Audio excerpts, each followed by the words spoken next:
नमस्कार, जम्मू कश्मीर की खास खबरें देख रहे हैं आप सब और मैं हूं आपके साथ पल्लवी जम्वाल। तो चलिए शुरुआत करते हैं आज की जम्मू कश्मीर की खास खबरों की। सबसे पहले कश्मीर से शुरुआत करेंगे और कश्मीर में जो अभियान चलाया जा रहा है सुरक्षा बलों द्वारा, उसमें बुलंदियां हासिल हो रही हैं सुरक्षा बलों को। वहीं पर आपको बता दें कि कश्मीर में आतंकियों के खिलाफ सुरक्षा बलों ने ताबड़तोड़ अभियान शुरू कर दिया है, जहां पर 3 मुठभेड़ों में सुरक्षा बलों ने 9 आतंकियों को ठिकाने लगाया है और लगातार मिल रही सफलताओं से सुरक्षा बलों के हौसले भी दिन ब दिन बुलंद होते जा रहे हैं और कश्मीर में पहली बार 200 से कम आतंकियों की संख्या हुई है। और वहीं पर देखने को मिल रहा है क्योंकि संयुक्त अभियान भी चलाया गया था, जहां पर पुलिस और सेना दोनों ने मिलकर संयुक्त अभियान चलाया, जहां पर जितने भी आतंकी हैं उनको ठिकाने लगाने की कोशिश की जा रही है और ठिकाने भी लगाया जा रहा है, जिसकी वजह से सफलताओं का जो दौर है वो शुरू हो गया और कश्मीर के हालात को सामान्य करने के लिए सुरक्षा बल पूरी तरीके से कोशिश कर रहे हैं। और कश्मीर में ऐसा पहली बार हुआ है कि 200 से कम आतंकियों की संख्या हो गई है और अब देखना ये होगा कि इस तरीके का अभियान और कितना लंबा चलता है और क्या वापस से कश्मीर में अमन और शांति बहाल हो पाती है या नहीं, क्योंकि जिस तरीके से अभियान चलाया जा रहा है और सफलताएं मिल रही हैं। उसके बाद यहाँ पर ये है कि अगर हम बात करते कश्मीर की तो शांति है वो वहाँ पर बरकरार है, लेकिन तमाम जानकारी क्या है और क्या कुछ और इस पूरे अभियान से निकलकर इंफॉर्मेशन सामने आ रही है, तो चलिए आइए देखते हैं कि आईजी कश्मीर जोन विजय कुमार जी ने क्या कुछ कहा है। तो चलिए आइए पहले उस पर नजर डालते हैं। भी कल चूंकि रात में कल इनकाउंटर हुआ तो मैं 2 लाइन बोलना चाहूँगा। श्रीनगर पुलिस को इन्फॉर्मेशन मिला था कि जेवन पर जो अटैक किया था उसमें 3 टेररिस्ट पंथाचों के आसपास छिपे हुए। श्रीनगर पुलिस सीआरपी लेके जब कॉर्डन डाला, अंदर से फायरिंग आ गया, जिसमें उस फायरिंग में इनिशियली फायरिंग में पुलिस के 3 और सीआरपी के 2 पर्सनल जख्मी हो गए। उसको हम लोग तुरंत बीबी कैंट हॉस्पिटल ले गए, सारे स्टेबल है। बाद में एक और इंजर्ड हो गया। उस इनकाउंटर में 3 ब्रेडेड टेररिस्ट मारे गए जैश मोहम्मद का। उसमें से एक सोहेल अहमद राथर है, जैसा कि मैंने कल आप लोगों से शेयर किया था काजीगुंड में प्रेस कॉन्फ्रेंस में कि उस एफटी के अलावा सोहेल भी इन्वॉल्व है। सोहेल का अभी तक आइडेंटिफिकेशन हो गया है, बाकी 2 का हम लोग प्रयास कर रहे हैं। लगता है कि दोनों एफटी होगा, क्योंकि अभी तक कोई पेरेंट्स या कोई किसी ने कोई क्लेम नहीं किया है। ये इनकाउंटर जम्मू कश्मीर पुलिस के लिए बहुत इंपॉर्टेंट था, क्योंकि 13 दिसंबर को जब अटैक हुआ था तो उसी रात मैंने आप लोगों से प्रॉमिस किया था कि किलर को जल्दी हम लोग न्यूट्रलाइज करेंगे। जेएनके पुलिस ने एक टीम की तरह काम किया, पूरे डिस्ट्रिक्ट भी दूसरे डिस्ट्रिक्ट भी इसमें हेल्प किया और इस इनपुट को छोटी सी इनपुट को डेवलप करते करते कल ये मुकाम आया, जिसमें हम लोगों को सक्सेस मिला।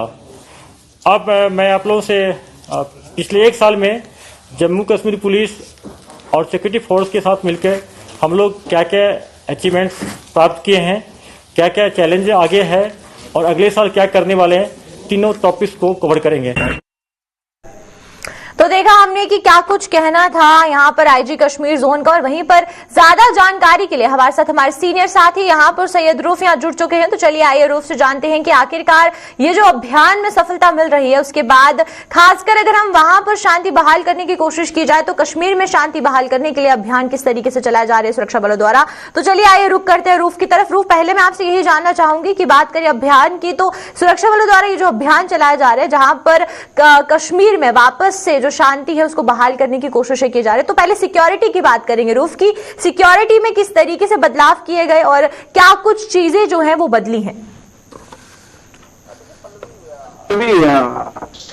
कैसे बहाल होगी और कितना वक्त लगेगा ये कह नहीं सकते हैं, मगर अगर हम इंटेंसी की बात करें, देखिए आईजीपी कश्मीर ने जो कल डीजीपी और आईजीपी ने प्रेस कॉन्फ्रेंस किया उसमें कहा था कि मिलिटेंसी की तादाद अब काफी कम हो रही है। उन्होंने कहा कि पहली बार हमने देखा कि 200 से कम मिलिटेंट अब वादी में है, तो इसका यह कहना है कि अभी भी 200 मिलिटेंट है। और आए रोज आप देखते हैं कि इनकाउंटर्स होते रहते हैं। साउथ कश्मीर की बात करें, 2 जगह पे एक ही दिन में इनकाउंटर हुए थे, 6 मिलिटेंट्स वहां पे जाम हुए थे। और कल ये श्रीनगर का एरिया है, अवन जो पांचोक एरिया है श्रीनगर के साथ ही पड़ता है, तो वहां पे आईजीपी ने जो प्रेस कॉन्फ्रेंस में डिटेल दी है कि श्रीनगर पुलिस को इन्फॉर्मेशन मिली थी कि कुछ दिनों से वहां पे मूवमेंट है मिलिटेंट्स की, और फिर कल शाम देर गई वहां पे इलाके को कॉर्डन सर्च में लिया गया था और उसके बाद ही वहां पे एनकाउंटर हुआ। एनकाउंटर में 3 मिलिटेंट के जांबा होने की खबर है। इसमें एक मिलिटेंट का नाम जो आईजीपी ने बताया कि सुहेल, जो कि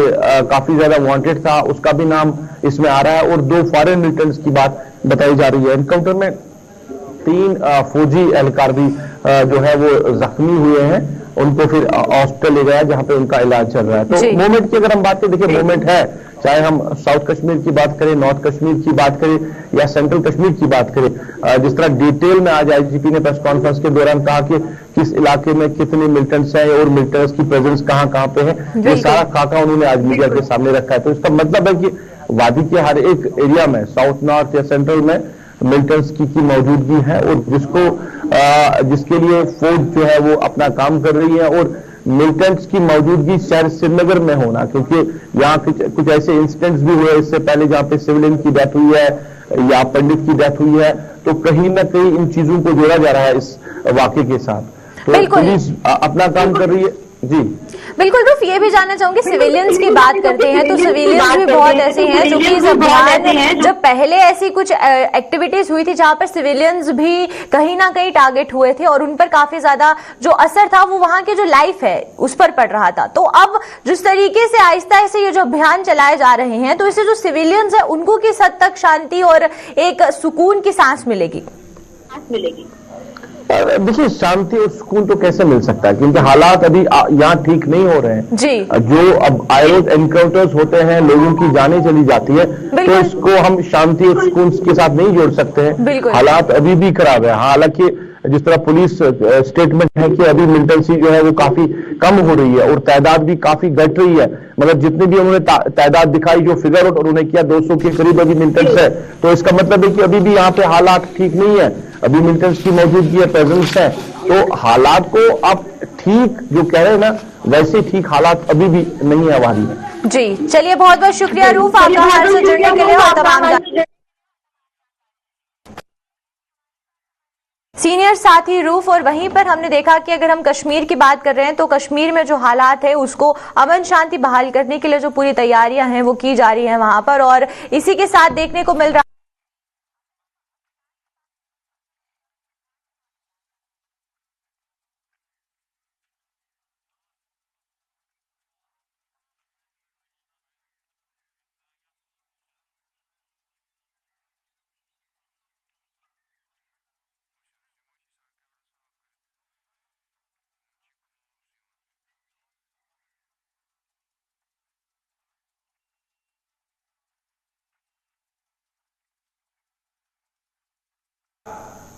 तो चलिए आइए देखते हैं कि भाजपा द्वारा प्रेस कॉन्फ्रेंस को संबोधित किया जा रहा है तो क्या कुछ चीजें यहाँ पर अहम चीजें हैं जो निकलकर सामने आ रही हैं। तो चलिए आइए पहले वो देख लेते हैं। और जो बिल्कुल छोटी उम्र के बच्चे हैं उनको समझाने की कोशिश भी की गई कि ये रास्ता अभी तक किसी को रास नहीं आया है, नुकसान होता है, आप भी इस रास्ते से बच के रहिए। आप ये भी जानना चाहते होंगे कि जो टेररिस्ट के रैंक में रिक्रूटमेंट होती है उसका क्या हाल रहा। ये साल उस लिहाज से भी बड़ा कामयाब साल था। कुल मिलाकर के 134 नए दहशतगर्द जो हैं, मैं कहूंगा नए जूथ जो रास्ते से भटके और टेररिस्ट के रैंक्स में शामिल हुए। मगर बड़ी कामयाबी की बात यह है कि 134 के अंदर साल के दौरान ही 72 जो हैं वो अलग अलग जगहों पे मारे गए, 22 लोग पकड़े गए और इन 134 के अंदर सिर्फ 40 लोग ऐसे बचे हैं और जो नए दहशतगर्द शामिल होते रहे उनकी शेल्फ लाइफ जो हुई वो इतनी कम हो गई कि कभी कभी 24 घंटे भी हो गई। आज ज्वाइन किया और 24 घंटे के अंदर सफाया हुआ, 1 महीना भी रही और ज्यादातर 3 से 4 महीने की शेल्फ लाइफ रही। 40 के करीब लोग एक्टिव हैं जो ताजा ताजा शामिल हुए हैं। हमारी उम्मीद है कि वो वापस लौटेंगे घरों को, हथियार रखेंगे दुश्मन के जो उनके हाथ में थमाए गए और फिर से अपनी जिंदगी अमन से शुरू कर सकते हैं।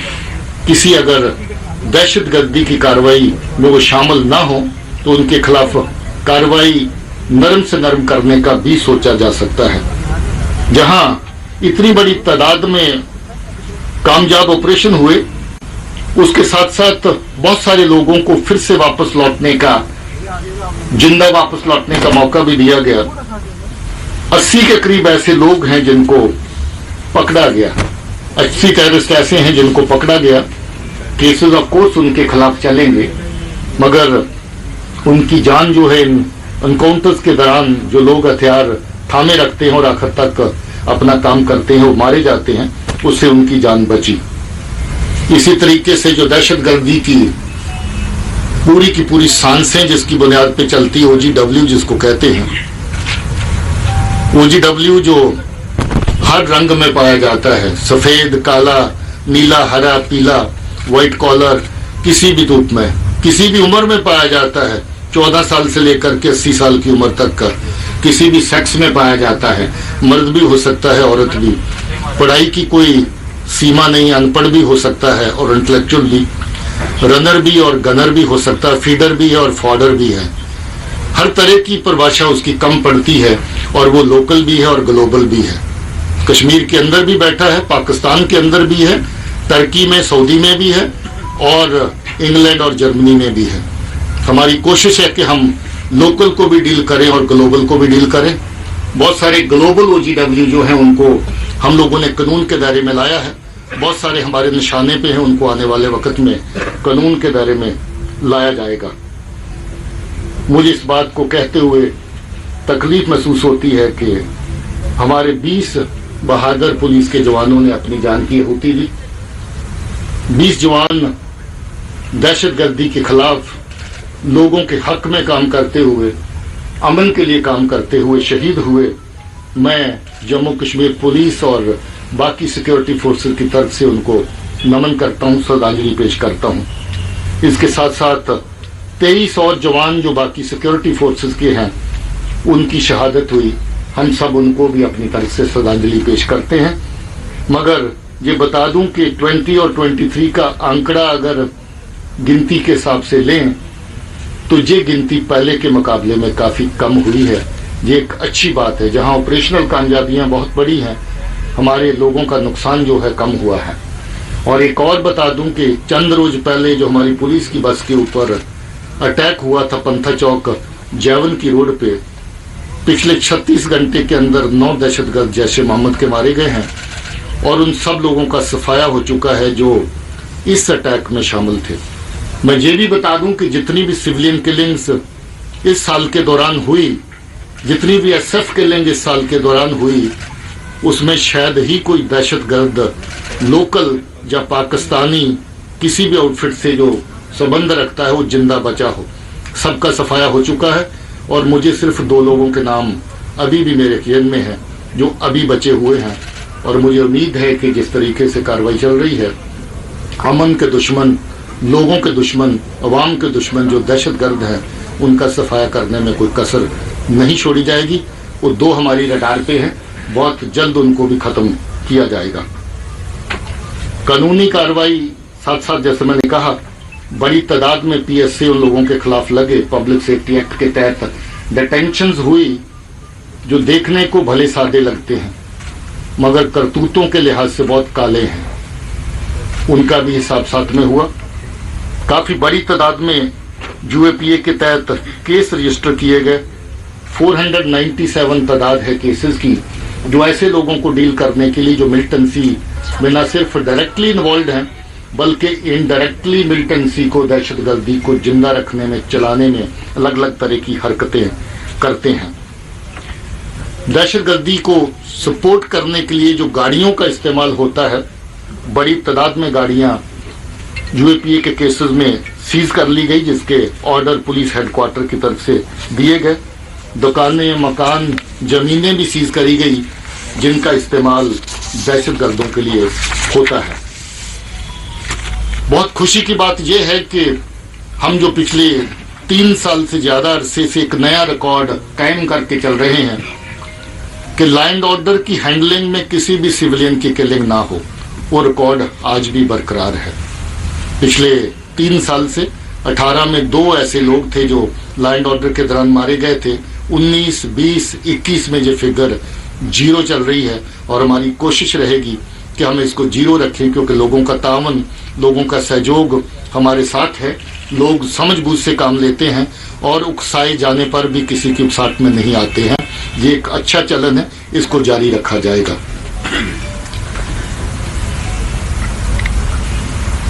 ड्रग्स का एक नया खेल जो पाकिस्तान की तरफ से शुरू हुआ है। मैं बार बार कहता हूं कि पाकिस्तान पंजाब को ये तोहफा पहले दे चुका है। जब वहां दहशतगर्दी खत्म हो रही थी तो ड्रग्स भेजी गई। ड्रग्स के दो फायदे पाकिस्तान की नजर में होते हैं। एक तो नस्लों को खोखला करें, खत्म करें उसकी साजिश, ताकि एक बदला लें आप सब लोगों से जो उनकी साजिशों में, उनकी चालों में शामिल नहीं होते हैं, और उनके बच्चों को बर्बाद किया जाए। दूसरा ये कि नारकोटिक्स से जो पैसा आता है उसी पैसे से मिलिटेंसी को चलाया जाए। करोड़ों की तादाद में हम लोगों ने ऐसा कैश पकड़ा है इस साल के अंदर, जो या तो दहशतगर्द को सीधा पाकिस्तान की तरफ से नारकोटिक्स की सेल के जरिए से पहुंचाया जाना था, या फिर लौट करके पाकिस्तान में जाना था, ताकि आने वाले दहशतगर्द जो सरहद पार से आते हैं उनको इंडियन करेंसी के तोहफे वहीं से देके साथ में भेजा जाए। करोड़ों की तादाद में ऐसा कैश हमने इस बार पकड़ा है। बड़ी तादाद में, क्विंटल्स में इस बार मिकदार है इसकी, जो अलग अलग तरह की ड्रग्स पकड़ी गई, जिसमें हीरोइन भी शामिल है, चर्स भी शामिल है, ब्राउन शुगर भी शामिल है, पॉपिस्ट्रा भंग है।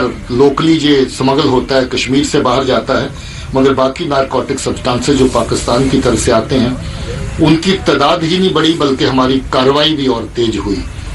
1560 केस हम लोगों ने इस साल में दर्ज किए, और 2410 लोग जो हैं इन केसेस के अंदर पकड़े गए, जिनके खिलाफ सख्त से सख्त कार्रवाई एनडीपीएस के तहत की जा रही है। 10 केस नार्को टेरर नेक्सस वाले थे, जिसमें स्मगलिंग की हुई नारकोटिक्स का पैसा दहशतगर्दी के अंदर झोंका जाना था।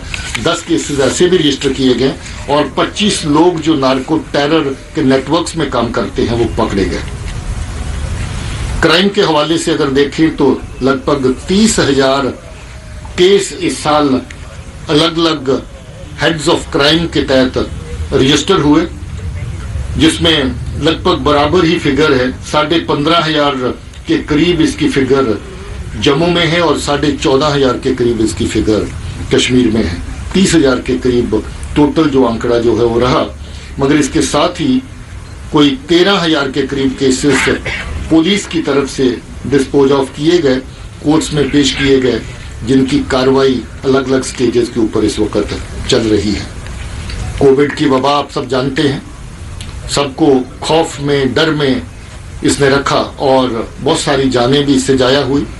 जम्मू कश्मीर पुलिस ने डट करके इस माहौल के अंदर लोगों की सेहत और सुरक्षा के लिए काम किया, अपनी परवाह न करते हुए भी अपनी जिम्मेवारियों को अंजाम देते रहे, जिसके चलते कोई 2,500 के करीब हमारे लोग संक्रमित हुए, इन्फेक्शन हुई कोविड की, और अनफॉर्चुनेटली साल के दौरान 12 लोग हमारे कोविड की वजह से अपनी जान खो गए। हमें उनके लिए दुख है, और उन परिवारों के लिए हमारी हमदर्दियां उनके साथ हैं। मगर अपने लोगों की सेहत अच्छी रहे, अपनी फोर्स की सेहत अच्छी रहे, हमने लगभग दोनों ही डोजेस 100% के करीब अपनी फोर्स के लिए अरेंज करी, और सभी लोग इस वक्त वैक्सीनेटेड हैं। बावजूद इसके भी कभी ना कभी कोई ना कोई केस सामने आते हैं, मगर गवर्नमेंट की तरफ से जो मदद रही कि जो फ्रंट लाइन वॉरियर्स है उनको सबसे पहले प्रोटेक्शन दी जाए, उसके चलते हम लोग अपने लोगों को बहुत अच्छे से ये फायदा दे पाए। इसके लिए मुझे खुशी है, और मुझे सरकार को इसके लिए शुक्रिया भी कहना है कि पुलिस के जवानों को, पुलिस के लोगों को पहल की गई जो इस जमन में काम कर रहे थे। दोस्तों, अलग अलग विंग्स पुलिस के बहुत नुमाया काम करते हैं। जम्मू कश्मीर पुलिस एक बड़ा बेड़ा है, बड़ा परिवार है, इसमें हर तरह का विंग काम करता है।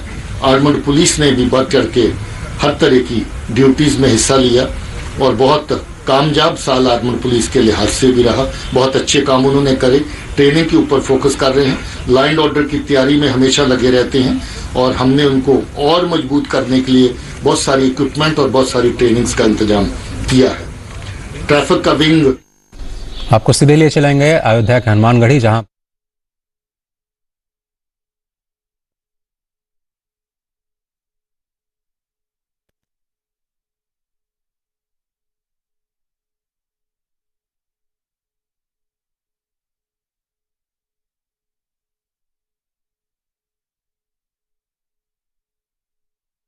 उसके बारे में भी ब्यौरा देते हुए नजर आए। तो चलिए अब रुक करते हैं अगली खबर की तरफ और बात करते हैं हम लोग कठुआ की, क्योंकि पशु तस्करी के मामले कठुआ से दिन ब दिन बढ़ते जा रहे हैं और जिसके चलते हमें ये देखने को मिल रहा है कि जब मामले बढ़ते जा रहे हैं तो वहां पर जो पशु तस्करी है वो भी दिन ब दिन जो तस्कर है वो नए नए पैसे लेकर हाजिर होते जा रहे हैं। और लखनपुर में केलों की आड़ में पशु तस्करी की एक और कोशिश को पुलिस ने यहाँ पर विफल कर दिया है और केलों के डब्बों की आड़ में छिपाकर बेजुबान जो थी उनकी तस्करी की जा रही थी, जहां पर 13 मवेशियों को बरामद किया है और पुलिस ने 2 तस्करों को भी गिरफ्तार किया है। पिछले 1 महीने की अगर बात करें तो ये ऐसी छठी कोशिश की जा रही है कठुआ में, जहां पर पशु तस्करियों के मामलों को अब विफल करती हुई यहाँ नजर आ रही है कठुआ पुलिस। और इससे पहले भी बहुत से मामले सामने हैं जहां पर अंधेरे की आड़ में देखने को मिलता है कि बेजुबानों की तस्करी की जाती है। कभी वो एसी कंटेनर होता है और कभी वो फ्रूट से लदा हुआ ट्रक होता है। और आज फिर यही देखने को मिला जहां पर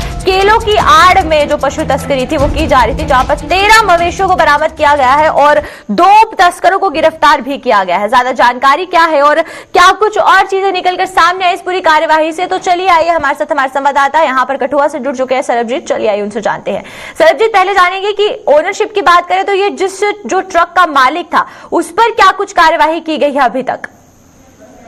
जी बिल्कुल पल्लवी, अगर बात करें तो 2 तस्करों में को इसमें पूरे एपिसोड में जो है वो गिरफ्तार किया गया है लखनपुर पुलिस द्वारा। और ये बताया जा रहा है कि ये तस्करी की वारदात को अंजाम देने के फिराक में थे और ये पूरे मवेशियों को तस्करी कर कश्मीर घाटी लेकर जाना था। और अगर बात करें तो जम्मू कश्मीर पंजाब के बॉर्डर पर अक्सर इस तरह की वारदातों को देखे जा रहा है कि लगातार यहाँ पर मवेशी तस्करी का प्रयास किया जा रहा है। कितनी क्रूरतापूर्ण तरीके से इन मवेशियों को एक जगह से दूसरी जगह पर स्मगल यहाँ पर किया जा रहा है। और आज भी देर रात जब एक गाड़ी जो जैसे पंजाब की सीमा से जम्मू कश्मीर की सीमा में एंटर हुई है तो जहां पर लखनपुर पुलिस की टीम द्वारा एक नाका लगाया हुआ था और इस चालक ने बड़ी चालाकी से ये गाड़ी में दर्शाने की कोशिश की और ये भी पुलिस को चकमा देने का प्रयास किया गया। गाड़ी के आगे और पीछे दोनों तरफ ये केले की पेटियां जो हैं वो लदी हुई थी और बीच में से आप तस्वीरों में भी साफ तौर पर देख सकते हैं कितनी क्रूरतापूर्ण तरीके से इन बेजुबान जानवरों को यहाँ पर तस्करी का यहाँ पर प्रयास किया जा रहा था। इसी के आधार पर पुलिस ने भी कार्रवाई करते हुए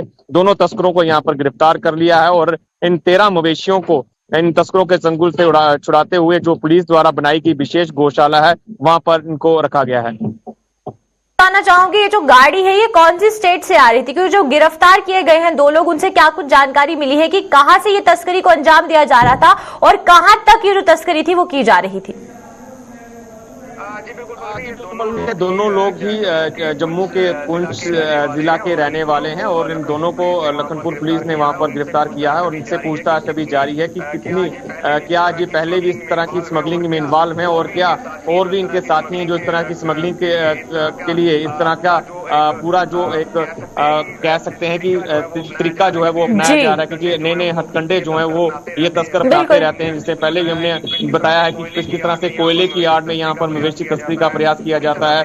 पूरी तरह से ऊपर और जो पीछे की हिस्सा होता है गाड़ी का उसमें ये दर्शाया गया जाता है कि गाड़ी में कुछ और लदा है, लेकिन विशेष कैविटी बनाकर इस तरह से मवेशियों का यहाँ पर बड़ी क्रूरतापूर्ण तरीके से इनकी तस्करी की जाती है। कई बार मवेशियों की जान तक चली जाती है। वो उसी के आधार पर लखनपुर पुलिस की अगर बात करें, यहाँ पर जिला कठुआ पुलिस की अगर बात करें तो विभिन्न जगहों पर नाकेबंदी की जाती है।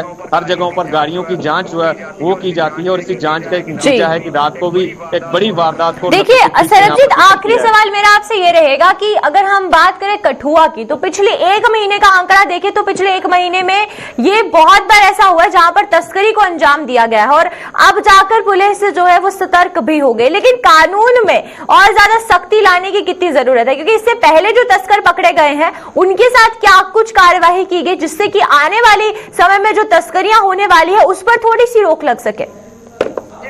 जी बिल्कुल, ये बहुत बड़ा सवाल है कि जो ठोस कानून है वो नहीं है। कानून की लचकता को लेकर ये लोग बड़ी आसानी से छूट जाते हैं। आज जो पशु तस्कर जो गिरफ्तार हुए हैं, कल या 2 दिन बाद उन लोगों की जमानत हो जाएगी, इनकी गाड़ियां भी छूट जाएगी।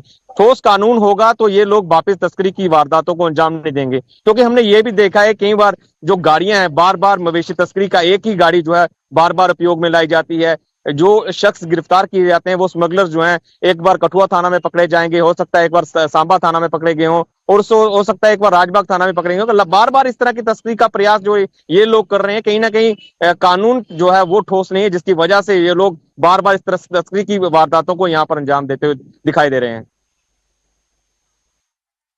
आम जानकारी देने के लिए तो ये थे हमारे साथ हमारे संवाददाता सरबजीत, और वहीं पर हमने पशु तस्करी की एक और कोशिश को देखा कि जिसको पुलिस ने नाकाम कर दिया है और 13 मवेशियों को बरामद किया गया है और 2 लोगों को गिरफ्तार किया गया है। लेकिन इस तरीके की कोशिशों पे नकेल कसने से सबसे पहले जरूरत की बात यह है कि अगर कानून सख्त बनाए जाते हैं और जो तस्कर पहले पकड़े गए हैं उन पर सख्ती से कार्यवाही होती है तो इस पूरी तस्करी पर रोक लगना कहीं ना कहीं संभव हो सकता है।